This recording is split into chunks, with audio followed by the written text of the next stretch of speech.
10 দিন রহমত, 10 দিন ক্ষমা, 10 দিন দয়া, এইগুলি কথা ঠিক নয়। রহমত চালু হয়ে গেছে।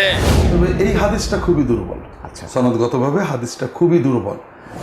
রহমত তো জাল জয়ীফ হাদিসে বন্টন করেই নিয়েছে। প্রথম দশকে রহমত, আর দ্বিতীয় দশকে মাগফিরাত, আর তৃতীয় দশকে নাজাত থেকে মুক্তি।